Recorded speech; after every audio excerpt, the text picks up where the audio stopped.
Okay, Matthew. All right. All right. So I have to admit that I became a teacher after the pandemic. So this remote learning business is a little bit new to me. So this is the first time I've really lectured over Zoom. So you'll have to bear with me a little bit. But we are going to go ahead and start with Psalms. We have 2 weeks budgeted for Psalms. So plan for this week is I really just want to go over the basic categories and structures of Psalms. Um, the two most prominent categories are the ones that I want to go over the most. So could we switch to the next slide? So overall, I've typically been with these purpose slides. When we look at Psalms, Psalms is a collection of songs, hence the name Psalms, which does mean songs, which were used for worship in the Second Temple. You can very much think of this as the hymnal of the Second Temple. More on that in a little bit. There are 147 Psalms in total. That number is a little bit debated. First of all, because you'll probably notice if you flip through the book of Psalms, there are 150 chapters in the book of Psalms. So a lot of people will, and it's a nice round number, refer to there as being 150 different Psalms. However, there's very good argument to be made that two of the Psalms, 9 and 10 and 42 and 43, are actually broken in half. And then you have one psalm that actually occurs twice in chapter 14 and 53. So, because of that, if you want to do the numbers out, there's probably 147 psalms. And one of the parts of the nature of psalms is there's a lot of different authors. Not all of the psalms are credited. There's a few people who are, or groups of people even, who are responsible for a lot of the psalms. However, most, probably half, right about half, if we really want to do the work, 73, are written by David. David, of course, in addition to being the great king of Israel, was also a well-noted musician, even going back to the time when in the court of Saul, he was playing his harp. And so one of the contributions that David gives us are a good number of these psalms. The thing is that because there are so many psalms, and because you have so many different authors writing them, they're probably distributed over a good amount of time. There are probably some psalms here. There are psalms that go back as far as the patriarchs, as far as Moses, perhaps as far as Abraham. There are probably psalms also that were not written until the Second Temple period after the return from exile. Certainly, this is when the book was actually collected. So probably there are psalms that are pretty late. So this goes over a large swath of Israel's history. And because of that, Psalms is really a grab bag. There's a lot of different topics and a lot of different themes being covered here. But the big ones, if I were to identify three major themes that really are focused on in the majority, if not all, of the Psalms. First of all, the importance of praising and trusting God. It is a book about praising, especially. Actually, the Hebrew name for the book of Psalms is praises. So this is a book of praises. There's also quite a bit of laments in the book of Psalms. More on that later, but actually, the most common type of psalm, contrary to what many people may expect about the book of Psalms, is a lament. So there's a lot in Psalms about how do we lament properly? How do we respond? And how do we communicate with God when things are not going well? And of course, really underlying all of the Psalms is an acknowledgement of the sovereignty of God over the universe and especially over the nations that are surrounding Israel, putting it in jeopardy and threatening it. So next slide. So, as I mentioned earlier, you really can think of the Book of Psalms as the hymnal of the Second Temple period. This is just like we have our red hymnals in our pews, and we have our collection of songs that we use in worship. This Book of Psalms really was playing the identical role in the Second Temple. In fact, you can make a very clear argument that the hymnals that we have are taking their inspiration from and really are in many ways the direct descendant of the Book of Psalms. And these are psalms that really are being collected from various periods throughout Israel's history after the return from exile. We just a little bit earlier read through the material in Ezra and Nehemiah, where all of that work is going into reestablishing reestablishing Judah in the land and setting up temple worship again. Well, one of the things that they were working on was assembling a clear collection of psalms, a clear collection of songs to use in worship. And so we have that preserved for us in our Bibles here.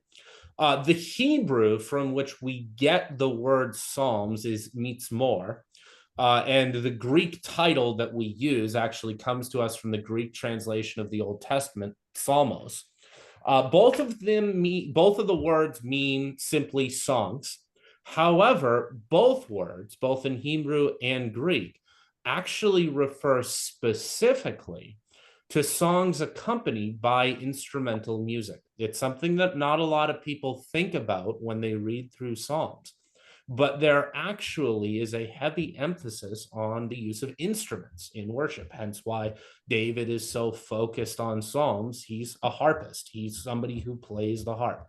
And so all of these Psalms would have been intended to be accompanied by some playing of instruments. Now, unfortunately, we don't have any written system or preserved writings that would detail for us exactly what types of instruments would be associated with each psalm or what the tune or the rhythm was. But the name does make it very clear that these are songs that were intended to be used with instruments. And you really, it's something you should think about when you try and imagine the temple, is the temple was very much intended to be a place that would be filled and surrounded with the sounds of music, instrumental music.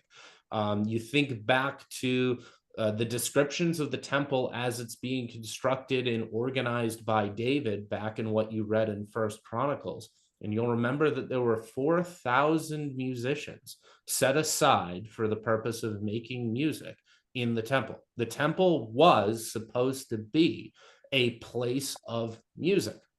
It's not something that we think about that much, especially because depending upon where you are in the history of the church, and even today where you are in your tradition, in your denomination of Christianity, instrumental music especially might play more or less of a role. But in the temple, instrumental music was something of massive importance. In fact, even to this day, one of the reasons why, if you were to visit most Jewish synagogues, especially those that are more conservative, they are very careful about not using instruments in any of their worship, for the specific reason that instrumental worship is so closely associated with the way that people worship in the temple. So because for modern Judaism, because there is no temple, because there is a lament that the temple is lost, most, especially those more conservative Jews, will not allow instruments in synagogue worship. Now, on top of that, when we look at the historical use of the Psalms, as I said, this is really a collection of songs coming together for the purpose of worship in the Second Temple era. And we can see that very clearly when we look at the Gospels. We're on Zoom. And we see that Jesus Okay, knows his Psalms very she well. parked it over here, and I was going to tell you your car's over there if you're looking for it. No, I parked it Oh, there you did that. Okay. because I did go out. Mute her quick. Diane, yeah. Um, but Jesus knows his Psalms very well and cites them frequently in the Gospels. So we know that he had access to this book and knew it very well. In fact, one of the things we might look at next time we meet is when Jesus is giving his statements on the cross at that most pivotal moment, the place where Christ goes in order to detail his statements on the cross, those critical statements, is always to Psalms. So Psalms were something very fundamental to how an Israelite, how a Jew would have understood and communicated their own identity and their own position in their own what they were thinking to God. And Jesus is a great example of that.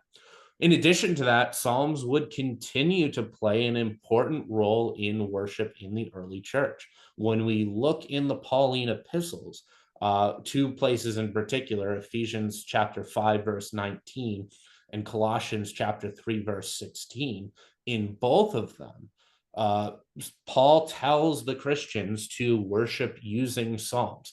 And really, especially with that reference in Ephesians, it seems very clear that he is talking specifically about this collection of Psalms, this book that we have here, this hymnal. So next slide. And really, when we're thinking in the kind of the broad scope of how should we use Psalms today, why is this book so useful for us? And it really is, especially in the Old Testament. Psalms are a treasure trove. It's not a mistake that even when many groups print copies of the New Testament, they will make sure that the Psalms specifically are still included from the Old Testament because they are very useful for Christians. First of all, Psalms are an excellent guide to worship. They give us the words, they give us the orientation that we need in order to worship. Do we have a sentiment or a feeling that we're having trouble putting into words or communicating effectively? Going to Psalms and finding a way that a historical Israelite or Jew put that into words to God is a great way of approaching how can I worship? How can I communicate this sensation effectively to God? In addition to that, one of the probably the most edifying, the most constructive ways I think we can approach Psalms is really as a guide to prayer. If we're wondering, how can we effectively communicate to God? How can I go to God in prayer? What are the words I should use? What is the orientation of my heart that I should be seeking? Psalms really gives an outstanding guide for what that should be. If we're looking to grow in how we pray or what we pray, Psalms is really the place where we should go in Scripture. It's a clear example of an honest, emotionally expressive, and articulate communication with God. On top of that, it's really, especially when we look at many of the Psalms that are looking back at events in the history of Israel and the history of the Jewish people, Psalms are a great illustration of the way that we should properly reflect and meditate on the work of God in our lives and the presence of God in our lives. It shows us how we can look back on the past, both good and bad, in a constructive way. And because of that, Psalms is an outstanding tool. It really, you should look at it as almost an object of utility, a tool to guide you in your own walk, in your own worship. Because Psalms, fortunately, a very easy trick. If you pick up a Bible and you open just eyeballing it halfway, you'll be right in Psalms. You might end up accidentally dipping into Proverbs, but you'll probably be right in Psalms. And so you can pick that right up and you can go right into Psalms and have a very short, very accessible item of worship. And you look around a little bit and you can probably find something that is very effectively communicating what you are feeling, or putting into words a sentiment that you want to share with God. Next slide. Now, when we look at the book of Psalms, and there's Psalms is poetry. I should say that straight out. Yes, it is songs, but like most songs, there is a poetic character and nature to the writing of these songs. And so when we study Psalms, it's important that we look at the structures. Oh, I just messages picking up. Am I missing something? Yes, sorry, before I continue on this slide, but just to clarify, yes, Nancy, good question. It is out of respect and out of a recognition that the temple has been destroyed and people no longer worship in the temple. And because that is something to be lamenting, the fact that there is no temple, that God's people, the Jews, are being kept away from their temple. Therefore, in recognition of what has been lost, they decide not to worship with instruments. So that's specifically why, just to clarify. That said, picking back up where I was, it's important when studying Psalms as poetry to recognize the internal structure and parallels of the individual Psalms. And I think I'll probably take a little bit closer look at some of the more direct and detailed strategies of deconstructing the Psalms next time we meet. But actually, we should not ignore that the Psalms have been brought together in a very specific way, a very intentional way. The order of the Psalms, although it might look on the surface as being very scattered and random, is actually very intentional. And there's more than just what I have on this slide in terms of how are these organized. And you might notice in your Bibles that the book of Psalms is actually itself organized into 5 separate books. The first book, Psalm 1 through 41, book 2 being Psalm 42 through 72, book 3, Psalm 73 through 89, book 4, 90 through 106, and finally book 5, which goes from 107 to the end at 150. I'll say briefly that each of these books brings with it a specific category, or a specific character, I should say. Book 1 and book 2 together really emphasize and look at the events of the early monarchy. The monarchy from the time of David specifically, but continuing up to the time of the exile. And it's for that reason that it's in these first 2 books that you have the majority of the Davidic Psalms, because these are David's own words. And it's really a celebration of a lot of what God is doing in Israel during the time of the original monarchy. Book 3 then takes a little bit of a darker turn, because book 3 thematically is really very focused on the fall and the exile. This is where you're going to get a lot more of your songs of more lament. This is also, you'll notice when you get to book 3, is when the Davidic Psalms really go away for a while, because we've lost that element. We don't have the Davidic Psalms, the Psalms of David, really organized here.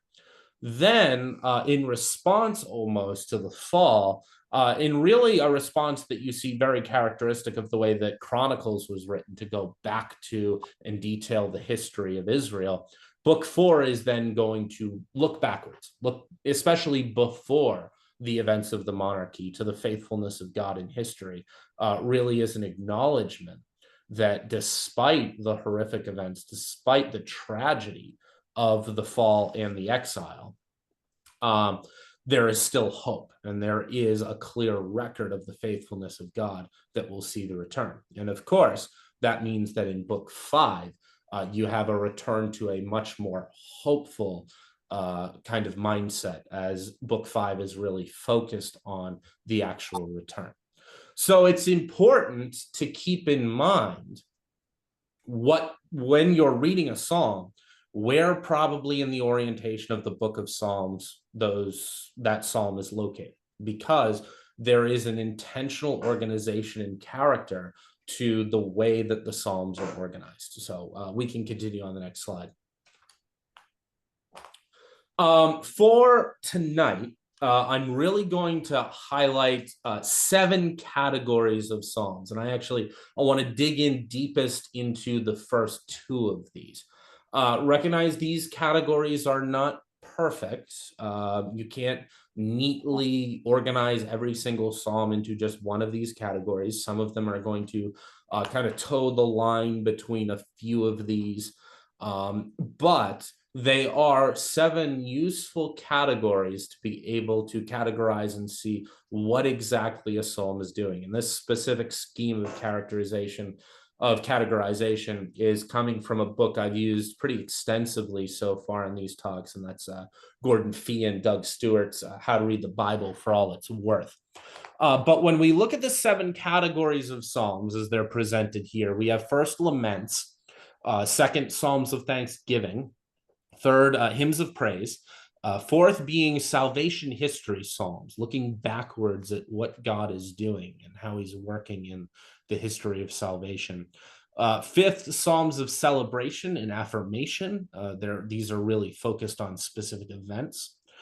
Sixth, there's actually wisdom psalms. Wisdom here, like in pretty much all of Hebrew literature, is going to be something very important. And so there will be psalms specifically dedicated to wisdom. Finally, songs of trust, especially just acknowledging who God is and why he's worthy for us to put our trust into him. So next slide. And I mentioned this in passing. A lot of people, especially if you look at the Hebrew name, praise, but even just a lot of people coming into the Psalms would be surprised to know that the largest category, the most frequent type of psalm, is actually a psalm of lament, not celebration, not praise, but actually lament. More than 60, so just a little bit under half of the psalms that we have are specifically lamentations. That is response to bad events, people crying out to God for help and in pain.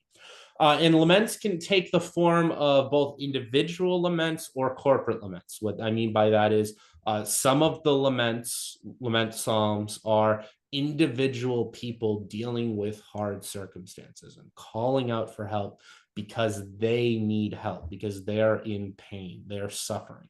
You also have corporate laments, which means the body of the people of Israel, or a larger body, coming together and all acknowledging their shared suffering, their shared impending doom or peril, and calling out to God for help for that. Technically, in the case of Psalms, this would be the Jewish people coming together in lament, or Israel at a certain point in history coming together for a lament. However, you can imagine just a church in a time of real trial, bad circumstance, coming together and voicing this kind of a lament to God. And lament psalms offer a very good guide as to how we should do that. They express the deep and honest distress of God's people during their time of need. And so when we are in need, one of the best ways for us to have a guide, to be able to know how do we effectively and constructively come to God from a standpoint of distress, one of the best guides we have in Scripture is going to a psalm of lament. Next slide. I want to highlight the basic structure of a lament, and then I'll show briefly just one psalm that kind of demonstrates each of these kind of components of the basic psalm of lament. First of all, you have an address. All psalms of lament are addressed to the Lord, to God. God is the one in whom we are looking for refuge, for strength in times of trouble.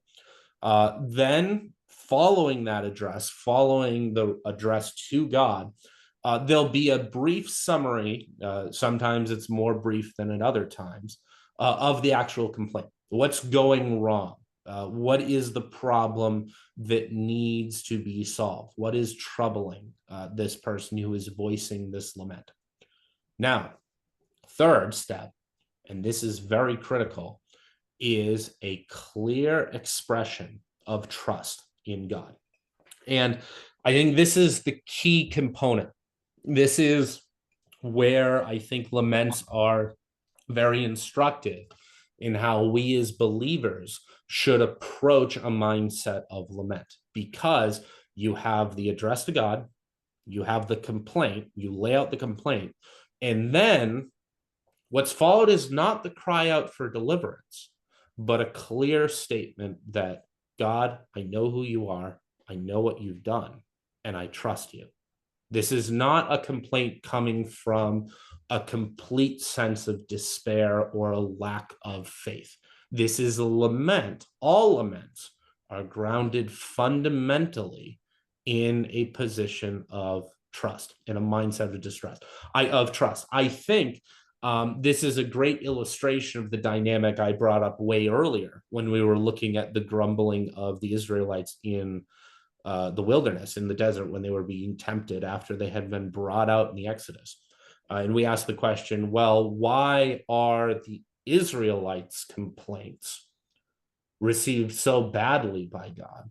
Whereas whenever Moses complains, it seems to actually be constructive, and God seems quite receptive to what he's saying. I think the key here is, and the guide illustrated in Psalms, is when that lament is coming from a position of trust. You have a lament on the one hand when it's unconstructive, like the Israelites in the wilderness, a lament of things are going bad, God, what are you going to do to fix this? Are you just going to leave me alone here?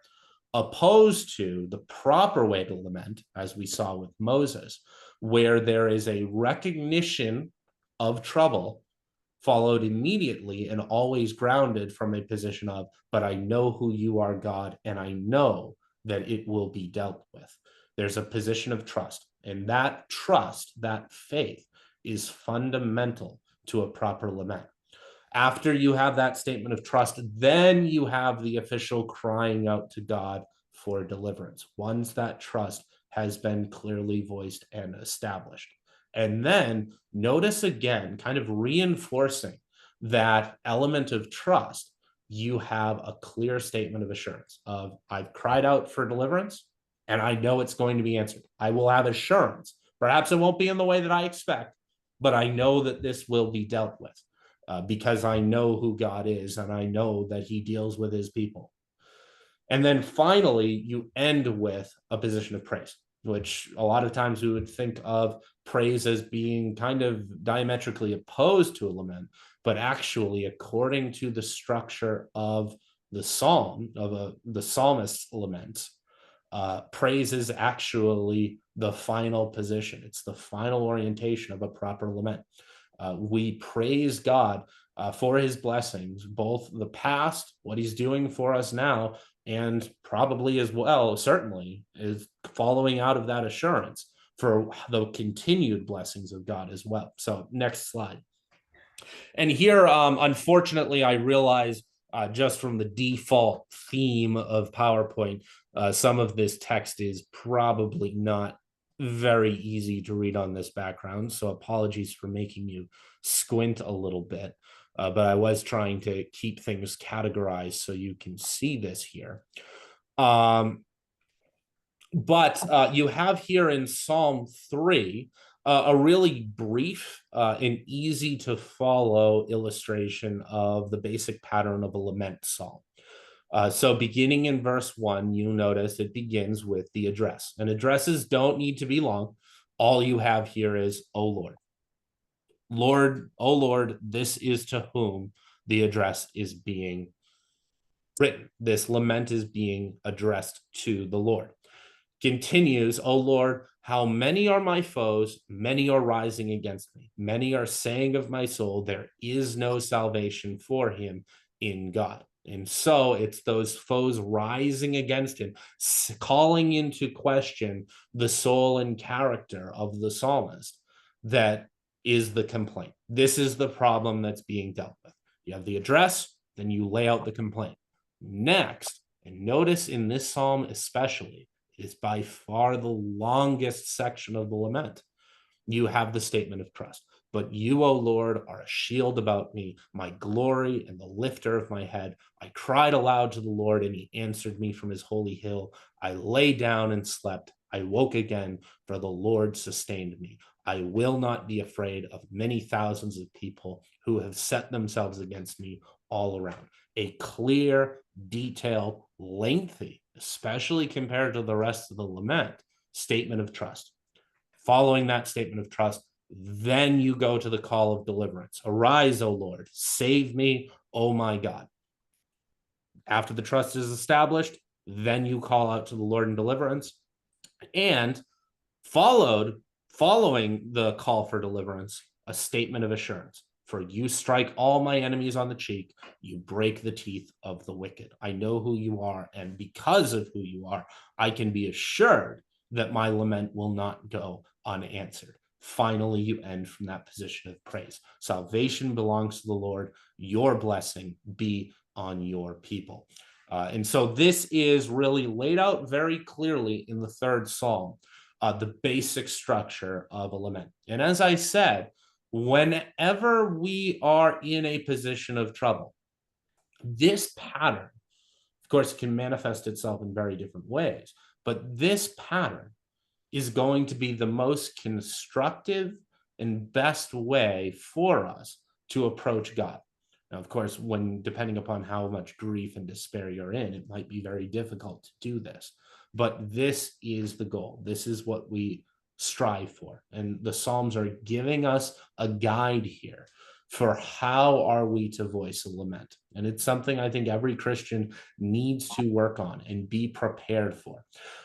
Great question, Nancy. I was debating on whether or not I wanted to cover Selah in more detail next time we meet.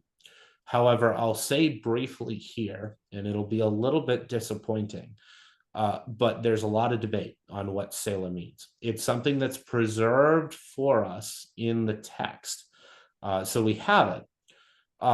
The best guess, if I were to give a quick, simple answer, it's probably some guide, maybe a pause or some kind of emotional movement in a psalm that's probably meant to call for some kind of reflection or emphasis.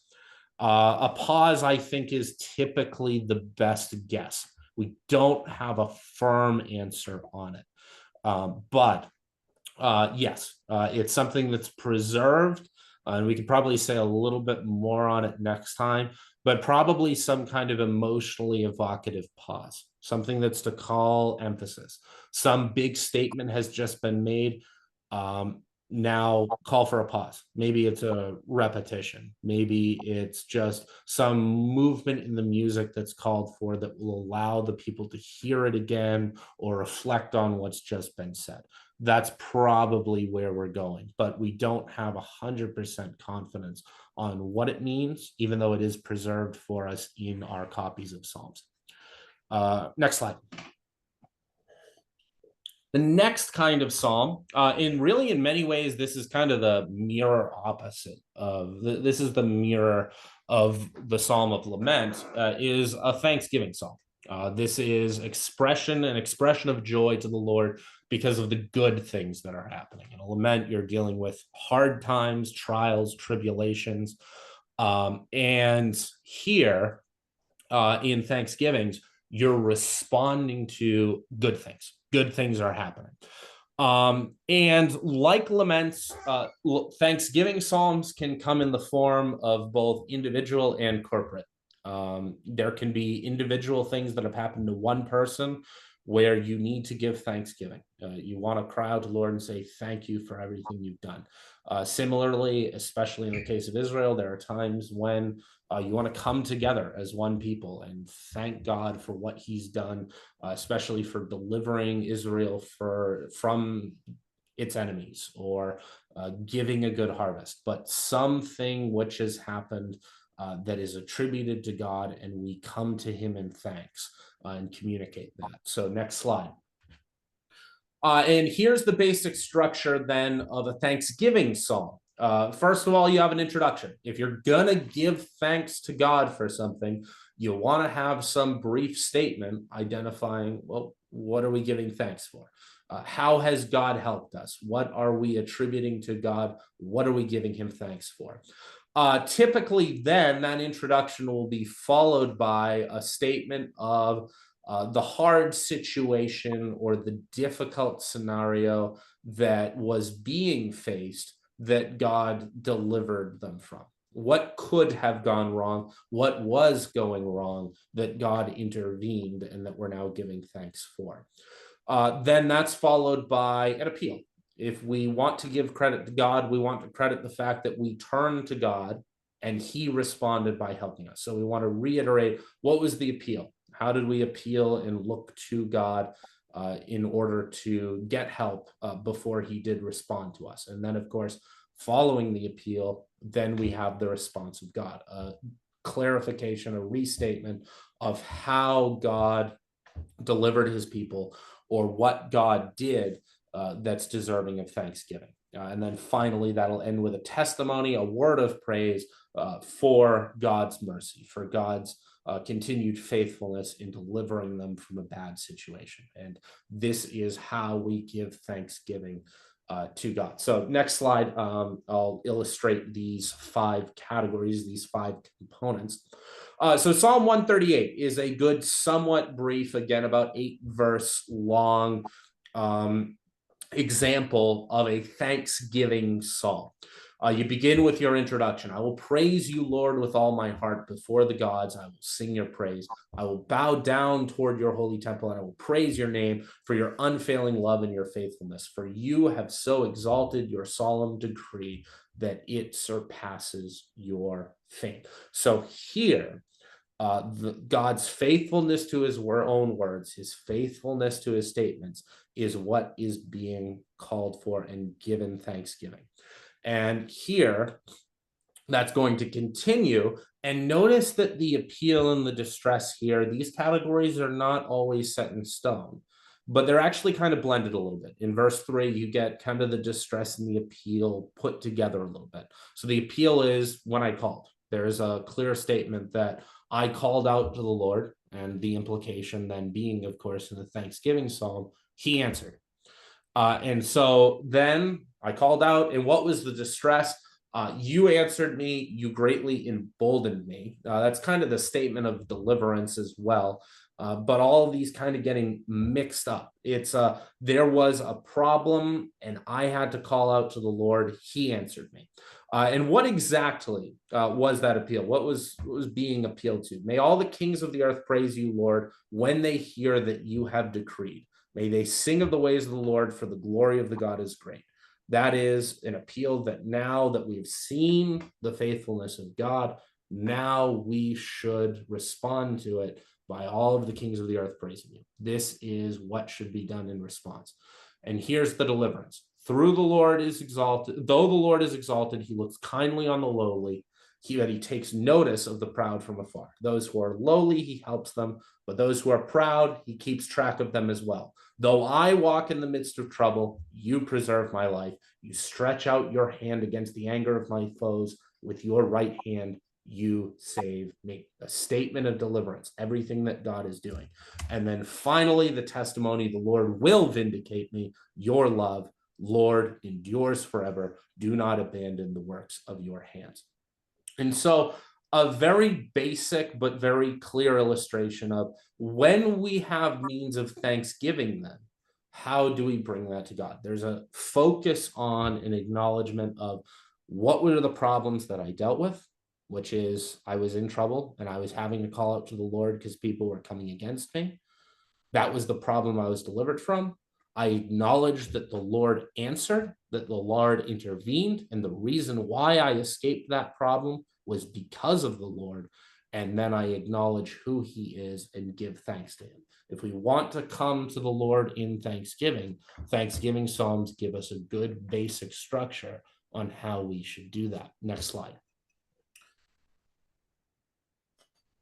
Now, I don't want to go into too much detail on these final five basic categories of the types of psalms. I'll just go over these quickly.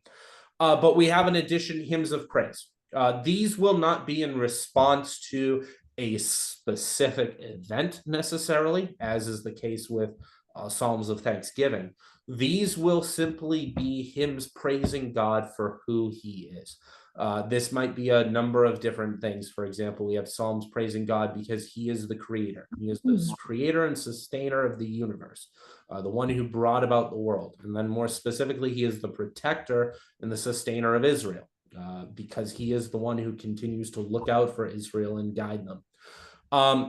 There's also hymns of praise which look specifically to events in God's history, in the history of Israel, and how God has acted in the history of Israel and revealed himself, and praising him for that and who he is. And that kind of will overlap with some of the other categories that we'll see as well here later. But those are hymns of praise. Next slide. There's also, and kind of continuing then in right from where I just left off in the hymns of praise, there are psalms which specifically are oriented towards retelling the events in history of Israel, reviewing and retelling the history of God's saving works for his people. And there's a real focus here in Psalms, especially as we saw as a recurring theme as you were moving through the Old Testament, was a recognition of God being the one who rescued Israel from bondage in Egypt. I am the Lord your God who's brought you out of slavery in Egypt. And the Psalms are again going to continue that acknowledgement. There can be a specific purpose in the retelling of its history. That is, perhaps there's a celebration of the continued faithfulness of God. Perhaps there's a warning being offered in salvation history psalms. Sometimes, rather than having praise specifically in its view, sometimes psalms will be told for salvation history as a way of saying, look back to this event. Remember when this happened. Don't forget it. Because if you do forget it, you're going to do something that will really lead you into trouble. So salvation histories are an excellent way in a psalm for the people of Israel to gather together and sing together in one voice, a retelling of events in history so that they can be properly, corporally remembered. Typically, salvation history psalms will be rather on the longer side because they need to actually tell a story. They're also typically a little bit fewer in number. There are really only 5 salvation history psalms: 78, 105, 106, 135, and 136. Next slide. Then we have psalms of celebration and affirmation, and that name might seem a little vague, but usually what this particular category has in mind are psalms that are probably used for specific events. As I said earlier in the history of psalms, you have to remember that these are psalms that are being collected for the specific purpose of aiding in worship in the temple.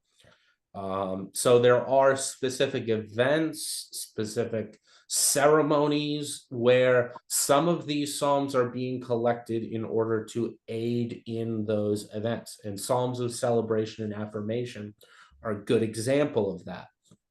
For example, we have psalms like 50 and 81, which are really specifically intended for those moments when the covenant is going to be renewed by the people, kind of echoing what we saw earlier when the covenant was renewed on Mount Ebal and Gerizim when Israel first entered the land. There's a celebration of an affirmation of the Davidic line in the line of Davidic kings in 89 and 132, especially as it relates towards looking forward to the fulfillment and the promised king from the Davidic line, the Messiah who would be fulfilled in Christ Jesus. Then you have the kingship, or what actually specifically are usually known as the royal psalms. Typically, these are going to be psalms focused on kingship. They're probably psalms that were used to renew certain oaths by the kings. And then, even more specifically, maybe as a type of royal psalm, you have psalms specifically for enthronement 24, 29, 47, 93, and then 95 through 99. All of these being psalms that probably were used when a new king took the throne or a new leader took the throne in Judea. In Israel, perhaps before that as well, should these psalms have predated the exile. It's possible as well that these would have been used maybe in an annual renewal ceremony of the kingship, where a king would kind of renew what we might think of as a coronation oath in a real celebration. That's something that scholars have put forward. Then you also have psalms specifically dedicated to the celebration of the place of Jerusalem, the holy city of David. So all of these psalms are a good reminder. And if you find yourself in one of these psalms, it will help you to get more out of it if you can remember that these psalms, like all of the psalms, are psalms meant for specific occasions and used practically in worship.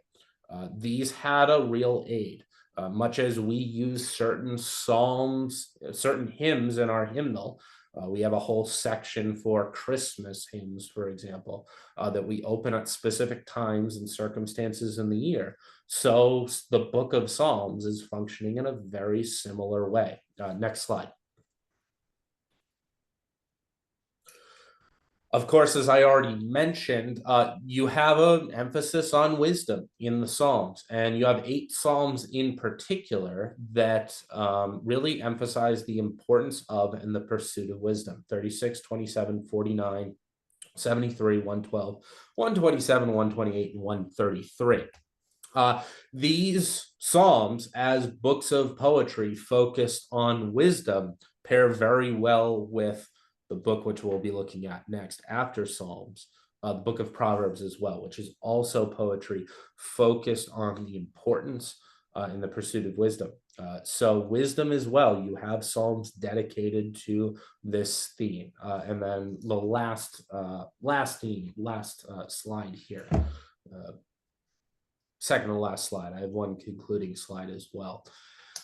You have the last category we can look at, songs of trust, emphasizing the character of God, that he can be trusted even in times of despair. This is almost like a subcategory, not focused on a specific lament, but helping to aid us in lament, and maybe even a preparation for and a recognition that times are coming when we will be in a position of lament, but also recognizing that God is who he is. And he is a God worthy of trust. And so these are very useful psalms, 10 of them, that really emphasize the character of God and his trustworthy nature. You'll notice here probably the most well-known psalm, Psalm 23, the Lord is my shepherd, belongs among this category of psalms. It's a recognition of who God is. The Lord is my shepherd, I shall not want. These are songs of trust. I know who God is. I acknowledge who he is. And because he is who he is, I can trust in him. And they point to his already demonstrated goodness and the clear character he has of caring for his people. So next slide. And so recognizing I'll have more time to look into Psalms next time we meet. And recognizing as well that many of you have already started into the book of Psalms, and some of you as well might be just about to embark into the book of Psalms. Let me give you some general, just overview advice for reading Psalms. And the first thing is, as I've already said, Psalms are poetry. They are songs, yes, they are poetic in nature. And specifically, as Doug Stewart puts it well, they are, like all Hebrew poetry, really written to the mind and through the heart. They're heavily emotional. Psalms are meant to be felt. to a certain extent. You shouldn't overanalyze them. You should let the emotions that they communicate be felt effectively. And in those emotions, you will find the meaning. But when we do look at the structure, and I'll say a little bit more on the actual nature of Hebrew poetry next time as well. You've already looked at a book of Hebrew poetry in Job, and you'll be continuing to spend some time in poetry. But Hebrew poetry really heavily emphasizes communicating ideas through parallelism, through putting two ideas side by side. And this is important because when you're reading Psalms, you're reading a English translation of those Psalms. And what that means is, if you think of the actual rhyme or even the rhythm of the Psalms, unfortunately, while it does absolutely exist, if you were to hear the Psalms in Hebrew, when you translate from Hebrew to English, that rhythm and those rhymings and that kind of musical note is lost. And so where you will find the clearest parallels will be in the ideas. And so one of the very good things is that pretty much every major and every good quality translation, certainly all of the ones that we included in the list that we gave out at the beginning of starting this Bible reading challenge, all do a very intentional and good job of dividing the lines in Psalms effectively. Don't ignore those divisions of those lines, because when lines are paired together, it's being done intentionally in a way to give you stanzas, to give you lines and parallels to one another, so that you can look on it, reflect on it, and find two ideas that are being put side by side in such a way that you can see the meaning that the psalmist is trying to communicate to you. Next thing, as I sort of mentioned earlier in the lecture, remember the theological background of the Psalms. Remember, yes, that every single one of the Psalms is its own self-contained unit. You can pick up just one Psalm, you can read it, and you can get a message out of it, and it will do that very effectively. And you should feel happy to do that. However, don't neglect the positioning of the Psalms in the actual book of Psalms, because their positioning, as I showed you in the 5 books, as well as what Psalms are being put immediately before it or after it, all of these can be good indicators of what is being clearly communicated through the psalm, and even can help you to recognize something that maybe if you just read the psalm by itself, you wouldn't have noticed on its own. And so this is why, even though it is an excellent practice that should always be highly encouraged to go to Psalms and read a psalm or two, the actual practice of going through all of the book of Psalms and reading it from 1 through 150 is also something, an exercise that's very important and can help you get some meaning out of the Psalms that you wouldn't have otherwise noticed. Finally, the last piece of advice I'll give you is, remember always that the Psalms are functional worship songs. These are songs that played a purpose, a very real one.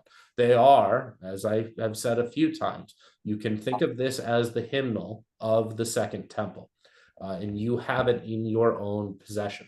So categorizing and starting to try to figure out what is being done with this psalm can help you get at some of that functional utility of the psalm.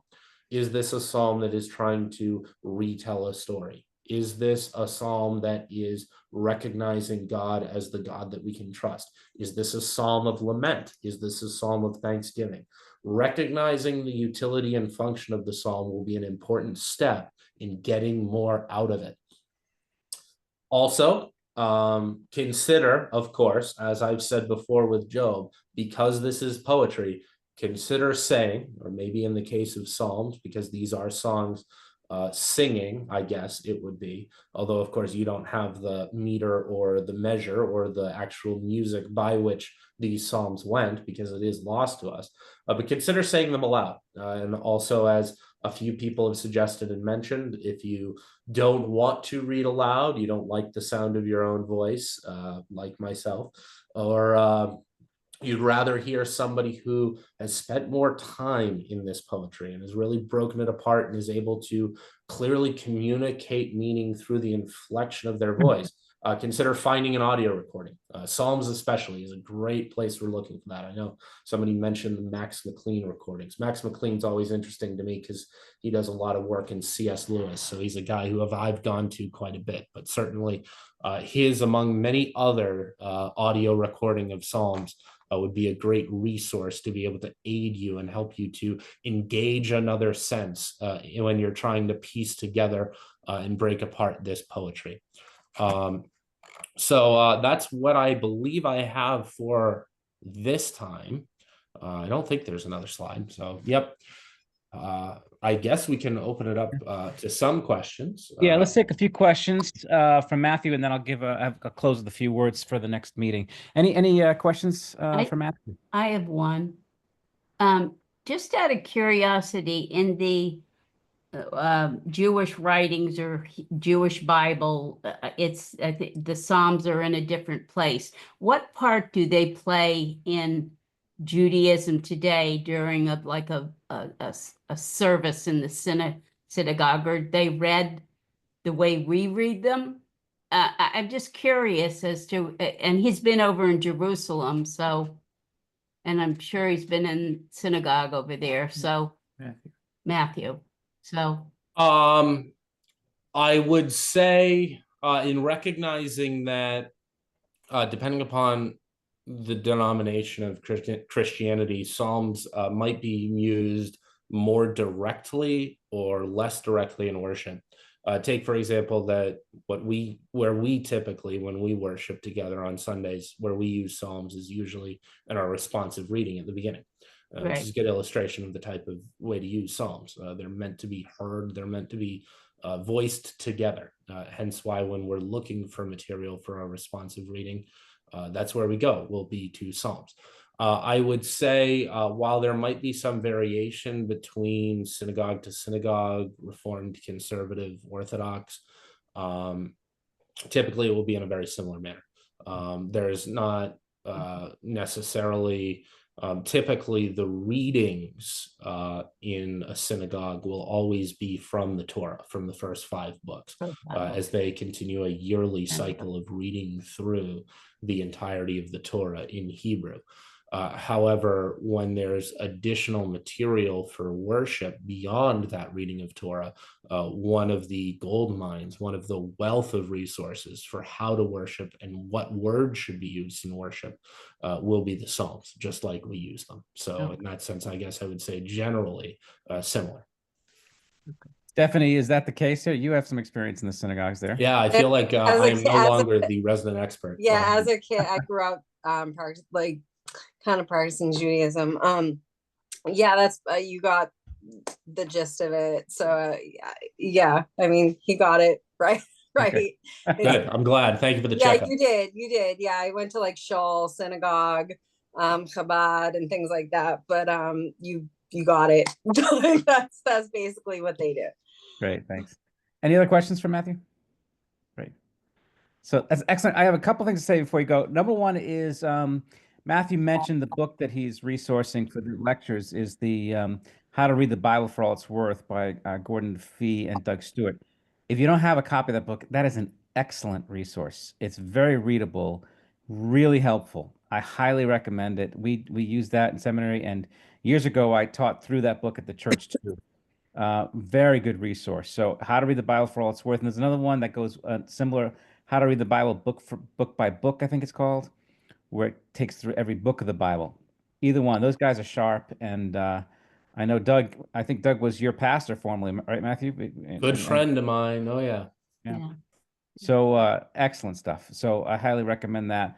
The other thing you might want to consider, this is sort of an AP study of Psalms here, if you're interested. I think it's highly recommend reading it out loud. As he mentioned, there are some churches where they only sing Psalms. They don't sing hymns. There are some churches that will only sing Psalms, and they take the Psalms and they put it to different music and different hymns. It can be lovely. The other thing is to attempt to write your own psalm. Take one of the forms like a lament that he mentioned here, and try to follow kind of the format of it and write your own. It doesn't have to be good, but just the activity of writing a psalm can really help you appreciate the psalm so much better. It's kind of like, writing poetry and things like that. There is a form to it. It's not just randomly put together. This is not David's diary where he's just writing stuff that's coming into his head. It's very carefully formatted.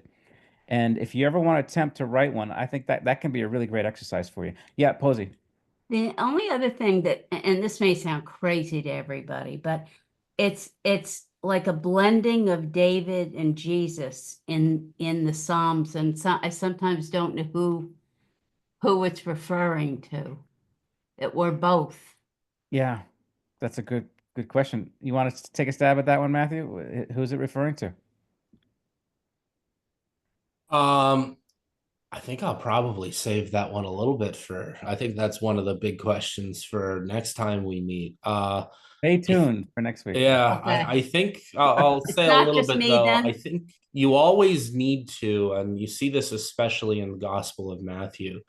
There seems to be an understanding that when we have things, especially in the Old Testament, that one thing can be fulfilled in multiple ways. So just because something might apply to David, that should not at all surprise us that it can apply very much so as well to the one who fulfills the office of David, which is Christ. Yeah. Okay. So we'll close it here. Next time we meet is February 2nd. Now, we didn't time it this way. It just happened to work out that way, that it won't conflict with the Super Bowl or the championship series and Sunday before. It's going to be right smack in between them. So February 2nd. It'll be Groundhog Day, by the way. So Oh, there you go. So the reading, if to stay on pace, we were hoping to get through Psalm 72. So about halfway through the Psalms is the target for. Again, feel free to go ahead and don't fall into despair if you fall behind. But sort of as if you're trying to keep with the pace car, that's going to be Psalm 72 in 2 weeks, and I'm sure you'll do great with that. So, all right. Well, let's close with the prayer, and then we'll say goodnight. And let me stop.